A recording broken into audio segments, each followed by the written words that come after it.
Olá, sejam todos bem-vindos. Eu sou o Marco Marzoli e você está em mais um Papo de Terapeuta.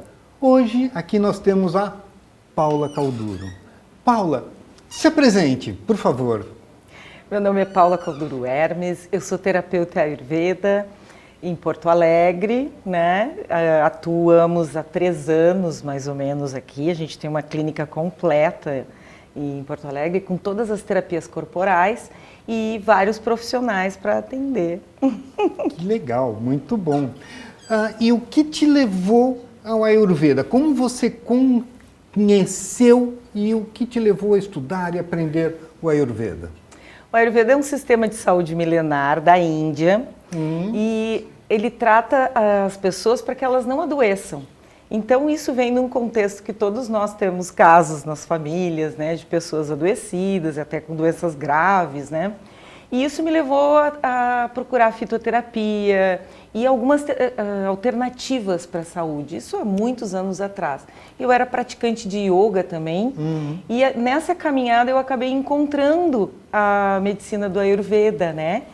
E passei a estudar sobre isso. No Brasil é muito recente, a gente tem 30 anos de Ayurveda no Brasil, né? Temos poucas escolas ainda, deveríamos ter muito mais escolas, mas estamos no SUS como uma PICS, somos uma prática integrativa já reconhecida. Reconhecida e oferecida em pelos, algumas unidades do SUS. A profissão ainda está em processo de reconhecimento. A gente está tendo bastante avanço agora nos últimos 2 anos e pela OMS provavelmente a terapia, a medicina do futuro, porque é onde tem um trabalho dentro da Índia hoje em dia, da OMS, uma edificação que eles fizeram para estudar o Ayurveda para ser implantado em todos os países do bloco como uma medicina preventiva.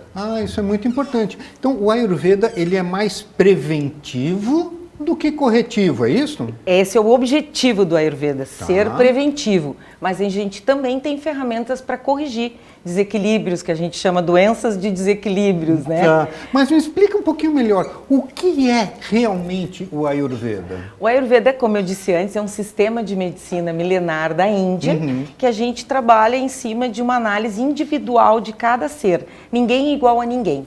Todos nós somos diferentes. Sendo as questões genéticas que vem trazendo, a gente traz os problemas transgeracionais, como também aqueles que a gente adquire por maus hábitos, né? Por desconhecimento em algumas vezes, e algumas vezes somos acometidos por vírus, por exemplo, né? Vírus a gente não escolhe, acontece. Não tem nenhum mau hábito que te faça ter um vírus que adentre teu corpo também. Mas a gente tem ferramentas sim, não só para prevenção, Marco. E essas ferramentas do Ayurveda, elas são o quê? Faz parte de alimentos, chás, exercício. Como que o Ayurveda funciona? A gente tem alguns pilares básicos dentro do Ayurveda que passa por vários desses itens que tu falou. A alimentação é um deles, né? Aí a gente tem as práticas de exercício físico, né? Que isso todo mundo sabe. A gente tem a meditação, que é bastante recomendada. A higiene do sono é outra coisa que se fala muito. Primordial hoje em dia. Trabalhamos com fitoterápicos também, e aí tem uma questão que tem gente que atrela a Ayurveda a uma terapia elitizada, que na realidade não é. A gente tem Ayurveda para cada local do mundo, né? E aqui a gente pode fazer um Ayurveda com as ervas brasileiras, com as especiarias que nós temos aqui. A gente não precisa usar as ervas unicamente da Índia. Então não é necessário uma mudança completa no cardápio, não é necessário uma mudança drástica dos hábitos alimentares. É algo que vai ser agregado naturalmente, através de boas escolhas e sem exagero. Essa é a base de toda a recomendação do Ayurveda, que a gente não cometa exageros primeiro e a gente siga algumas recomendações que a gente para te fazer essas boas escolhas de alimentos que são incompatíveis e que a gente não tem nem ideia que isso existe. Me dá alguns exemplos de alimentos incompatíveis. Mel, por exemplo, a gente não deveria misturar nunca com manteiga ghee. Mas aquele pãozinho com manteiga e um melzinho em cima, se pôr na chapa, então fica uma delícia. Não posso? Não pode. Aí é só com mel ou só com ghee. Não. Outra...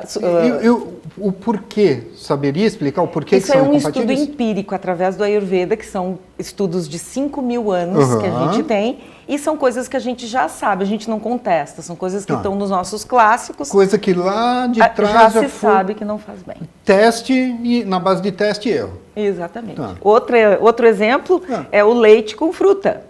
Quantas batidas a gente faz por aí, né? Batida de leite com banana, de leite com maçã, seja lá o que for. Um sorvete, basicamente, é... Sorvete, nem pensar. A Ayurveda Leite não com gosta muito de sorvete. Tá. Por causa dessa mistura e porque é gelado. E por que do gelado? Porque a gente considera o nosso fogo digestivo, que é a capacidade de digerir os alimentos, a principal coisa que a gente deve cuidar na nossa saúde. Primeira coisa, tu tem que estar com fogo digestivo ok, ou seja, digerindo os alimentos e os pensamentos. Porque a gente também digere pensamentos, Marco, por incrível que pareça. Tanto que quando a gente está com medo, se a gente leva um susto, nós vamos ter uma sensação física nesta região, ali próximo ao chakra do plexo solar. Tá? Em outras técnicas, quando a pessoa está com problemas digestivos, esses chakras aqui do abdômen são muito trabalhados. E isso tem muito a ver também com a Ayurveda. O trabalho dos chakras está dentro do Ayurveda ou ele é complementar? Não. Ele é um trabalho do yoga, né? Tá. E nós no Ayurveda a gente trabalha junto com o pessoal da yoga. É uma ciência irmã, né? E a gente vai se empoderando disso, da parte sutil, porque o Ayurveda, no início de tudo, ele trata corpo, mente e espírito, não é só o corpo. Mas eu digo sempre que é muito bom se trabalhar com o corpo hoje em dia, principalmente para os terapeutas, que a gente está muito acostumado a estar mais no espiritual, na outra dimensão. E aqui, e esse corpo que é a morada dessa tua alma, desse teu espírito, como ele está, em que condições? Está tomando água suficiente? Está dormindo o suficiente? Como está teu nível de ansiedade? Sim. Isso tudo tu pode tratar através do Ayurveda, com uma alimentação correta, boas rotinas diárias, fitoterápicos e todo o arsenal de ferramentas que a gente tem ali dentro, que é enorme. Me explica uma ferramenta do Ayurveda. A gente tem as terapias corporais do Ayurveda, que são fantásticas, que as pessoas conhecem como massagens, né? Mas para nós elas são muito mais do que massagens. O toque na pele é uma coisa que a gente precisa para a saúde da gente. Sim. Né? A troca de energia com a pessoa que tu vai atender, que vai receber uma oleação na sua pele, com um óleo específico para aquele momento que ela está, para nutrir aquela pele, né? Não só passar um creme, a gente não usa cremes. Outra coisa interessante do Ayurveda, aproveitando o gancho, a gente não passa na pele nada que a gente não possa comer. Então, tudo que a gente precisa está dentro da cozinha da gente. Protetor solar, então? A gente precisa passar protetor solar. Esse é mas a gente não ponto. Pode comer. Não pode comer, mas só que o sol, hoje em dia, do jeito que está, ele é muito mais agressivo do que era. Não existe algo natural, algo que se enquadre... Que possa ajudar nisso? Ou é simplesmente fica na sombra? Fica na sombra. O óleo de coco ele tem um fator de proteção solar muito pequeno. Tá. Né? Então, vamos dizer que se tu fosse ficar na sombra, num dia nublado, o óleo de coco poderia funcionar. Mas a recomendação do Ayurveda é que tu use o protetor solar mesmo. Tá. Procure o mais natural que tenha no mercado, mas esse a gente não pode fugir. Porque existem protetores solares que se dizem naturais, mas não são totalmente naturais. Exatamente. Isso é um problema que a gente tem. Né? A gente não tem como substituir o protetor solar e o repelente na cidade de Porto Alegre, pelo menos, né? Em várias cidades do Brasil, inclusive, muitos pela locais. Questão das epidemias dos mosquitos, né? Então é melhor usar o repelente e o protetor do que não usar nesse caso. Mas realmente não deveríamos estar usando. Me explica como é que é feita a anamnese.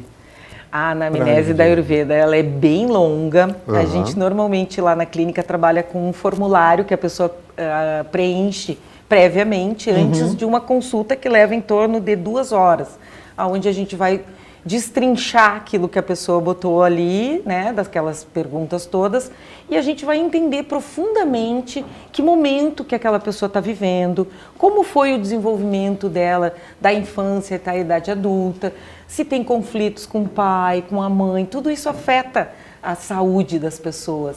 A questão psicológica, comportamental, vai ser trabalhada através do Ayurveda ou ela vai influenciar questões? Não, ela é trabalhada. É trabalhada também? É trabalhada também. A gente tem paciente que pode chegar para nós e que não precisa de nenhuma intervenção alimentar, ou seja lá o que for. De repente eu posso recomendar para que essa pessoa vá fazer um trabalho voluntário. Pode ser a única coisa que ela esteja precisando. Tá. É enxergar o outro de alguma situação que ela está vivendo, óbvio, né? Tem toda uma análise ali, mas pode ser sutil assim. Como pode ser uma intervenção maior, através de um fitoterápico, de uma mudança na alimentação, de um horário de acordar, né? Esse fitoterápico seria um chá, seria Um chá, um pó de ervas com mel. Tá. Os óleos medicados a gente usa muito por outras vias que nós não estamos acostumados, que é colocando nos ouvidos, no nariz, nos olhos, a gente usa ghee normalmente, de boa qualidade. Então são essas coisas que estão na cozinha da gente, como eu disse antes, né? Que a gente vai acabar trazendo para o nosso uso no corpo, no diário mesmo. Não tem diferença, né? Tu vai no supermercado, tu não vai na farmácia, né? É verdade, é verdade. E o tratamento do Ayurveda, ele costuma ser longo, ele vai depender muito do caso em questão? Boa pergunta, Marco. Os tratamentos, eles são bem individuais, como eu te falei. Essa anamnese, essa pesquisa toda, ela é feita com bastante detalhamento nesse início e depois a gente parte para botar em prática mesmo. Então a gente começa devagarinho, passando para as pessoas essas orientações básicas do como fazer essas boas escolhas no seu dia a dia, através de uma mudança de rotina diária, de horário de dormir, de acordar, de se alimentar, de tomar banho muitas vezes, meditação. E a gente vai fazendo um programa para essa pessoa. E aí tu vai analisando se essa pessoa tem biotoxinas no seu corpo, ou seja, que se chama ama no Ayurveda, que são o que a gente acumula do que a gente não digeriu direito, a gente vai acumulando no corpo. E isso são biotoxinas. Então, se a pessoa está com acúmulo dessas biotoxinas, a gente tem que fazer uma purgação disso. E como que é identificado essas biotoxinas? Através da anamnese. Tem questões, perguntas bem específicas que nos dizem se a pessoa está. Por exemplo, se a pessoa começa a estar sempre sonolenta, sem energia, né? Dorme demais, tem sono demais, está com confusão mental ou pensamento muito agitado. E aí tem alguns marcadores que a gente vai analisando e a gente consegue chegar nessa conclusão. Alguns sintomas do famoso TDAH. Então, daqui um pouco não é TDAH, né? Daqui um pouco é só uma mudança na tua rotina, do teu dia a dia. Hoje em dia está fácil, eu tenho TDAH, e na realidade até tratam, às vezes tomam remédio e não é. Não é. Que horas vai dormir? Daí a gente começa a perguntar, que hora tu dorme? Quanto tempo tu dorme? Quanto tempo fica no celular? Tu come uma sentado? Hora e meia antes de dormir? Tu come sentado, em paz ali, contigo, refletindo? Tem um momento de lazer na tua vida? Alguma coisa que te preenche? Como é essa tua relação? Em relação ao lazer, o Ayurveda tem alguma questão sobre isso? Sim, a gente tem que estar em comunidade, né? A gente tem que trocar. O Ayurveda não é uma ciência que trata da pessoa como um indivíduo sozinho. Ele está inserido nessa comunidade. E o Ayurveda, ele faz parte da comunidade onde tu está. Tu tem que te expressar, tu tem que trocar, tu tem que ir na feira conversar com o feirante para ter o melhor alimento na tua mesa. Não adianta tu querer só no supermercado pegar o que está mais fácil ali. Tu criou esse mundo individual para ti. E isso não é saudável, isso te isola, isso pode te deprimir, isso pode fazer com que tu tenha pensamentos que não são reais, de fato, né? Então, por que não trocar? Por que não expandir isso para a tua comunidade? com o feirante, como eu estou dizendo, é o mais fácil de tu ir na feira do teu bairro, tu vai estar com os teus vizinhos, né, trocando com eles, vai estar trocando com aquela pessoa que vai fornecer um alimento para ti. Então, é o lazer da gente, é muito mais simples do que se imagina. E um lazer individual, como por exemplo um hobby... Maravilhoso. Um hobby que a pessoa fique sozinha. Pintar um quadro, fazer um bordado, construir uma maquete. Isso também é importante, mesmo que não tenha interação com outras pessoas? Sim, isso complementa a pessoa como um ser único também, né? Que satisfação a gente poder ter um servir nessa nossa passagem pela Terra, né? Quem não gosta de poder ser importante e fazer diferença nesse mundo, né? Eu, desde criança, faz um tempinho já, eu tenho o meu hobby, eu tenho um hobby, que é uma paixão que eu sempre tive, e muito dele é individual, sou eu sozinho ali produzindo, e isso dá um prazer, dá uma satisfação em ver a qualidade do trabalho, e isso é muito importante para mim. Acredito que isso... Isso eu digo para os meus pacientes, inclusive, que é uma maneira de meditação. Uhum. Tu ficar contigo fazendo uma atividade que te dá prazer, que te faz refletir sobre tudo aquilo que tu tá, ou até nem pensar. Se tu conseguir esvaziar a mente e ter aquela atividade de artesanal mesmo, Sim. o quanto tu tá te olhando para ti mesmo, como tu tá equilibrando todo o teu sistema. Tu consegue ficar contigo, tu consegue ter uma atividade. O quanto isso é proveitoso para a tua vida, para a tua semana ali, né? Exatamente, exatamente. Paula, você poderia explicar para a gente, trazer algum caso prático? Algo verdadeiro? Claro. A gente tem um caso recente de uma paciente que teve um AVC isquêmico, não foi de grandes proporções, mas teve todo paralisado o seu lado direito. E, claro, foi atendida numa emergência, está sendo acompanhada por médicos. É sempre importante ressaltar que nós não podemos abrir mão da medicina, como nós dizemos, tradicional. Médicos, remédios, hospitais são necessários, até porque ninguém precisa sofrer durante um longo tempo, às vezes, para buscar uma terapia integrativa. A linha principal tem que ser muito bem vista e utilizada também, né? Por isso que a gente faz parte das PICs do SUS, porque a gente trabalha integrado com os médicos tradicionais. A gente está fazendo aquele trabalho... Aliás, explica para os nossos telespectadores o que é PICs, que não é o do banco. PICs, que é com C no final. São práticas integrativas complementares que temos dentro do nosso Sistema Único de Saúde, que é onde tu vai lá no teu posto de saúde, que tem o reiki, que tem a musicoterapia, tem a ayurveda, tem a acupuntura. Nem todos esses projetos estão realmente em ação no nosso país. Estão faltando projetos, inclusive, de terapeutas para que a gente possa ter mais acesso, né? E dar mais acesso a isso. Mas é basicamente isso. São essas práticas integrativas que estão à disposição, ou deveriam estar à disposição de todos, né? No SUS. Então, desculpa, continuando o caso... Então, aí tivemos essa paciente e ela foi prontamente atendida pelos médicos tradicionais, medicada, estava no hospital, e no hospital mesmo ela já entrou em contato com a gente, já pensando em como poderia prevenir que isso não acontecesse mais. Porque ela já conhecia vocês? Já era paciente da clínica. Só que ela vinha numa onda, né, acelerada, a vida com ansiedade, com toda esse trabalho demasiado, e passou dos seus limites e sofreu as consequências no próprio corpo. E aí o autoconhecimento é muito importante nesse momento, né? Tu te autoavaliar e saber onde estão os erros. E aí então ela retomou os estudos que ela já tinha recebido das orientações e se deu conta de que ela estava com maus hábitos dentro da vida dela.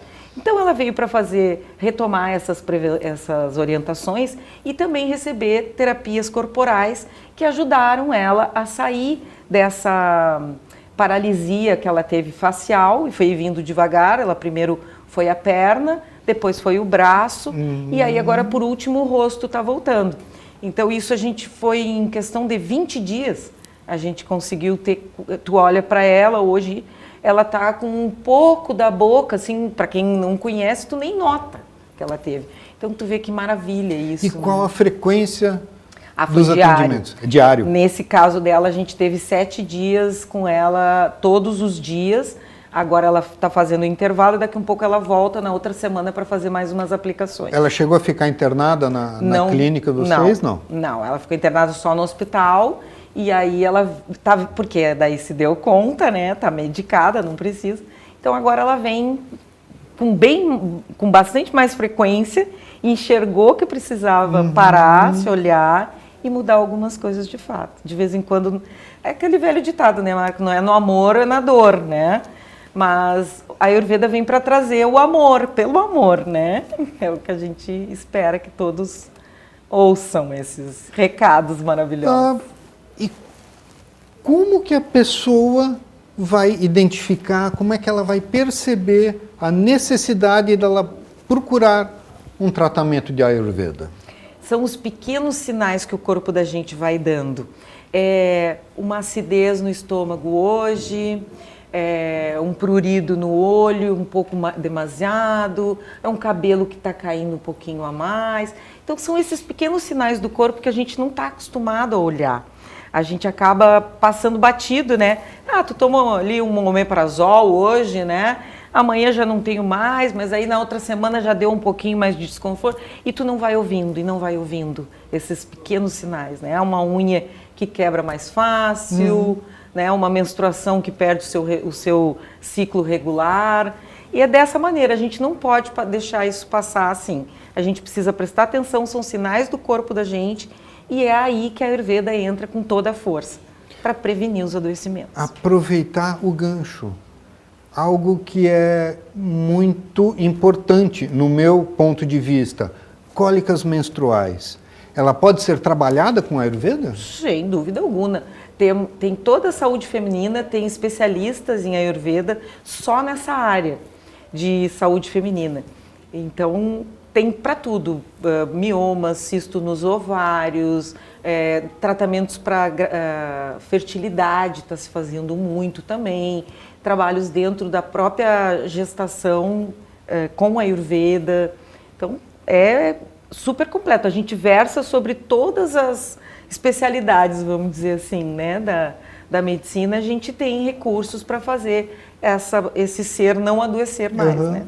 Então vai desde da prevenção, manter uma qualidade de saúde para melhorar a qualidade de vida, até algo corretivo, até algo específico, pontual para casos sérios. É uma autogestão, eu sempre digo. A gente fala sobre autogestão quando tu fala de Ayurveda. Não é um médico que tu vai ter que ficar indo toda hora para ter orientações básicas. Então a gente vai passar essas orientações, a pessoa é como se ela fosse olhando para si e ela mesmo vai identificando onde estão esses desalinhos, né?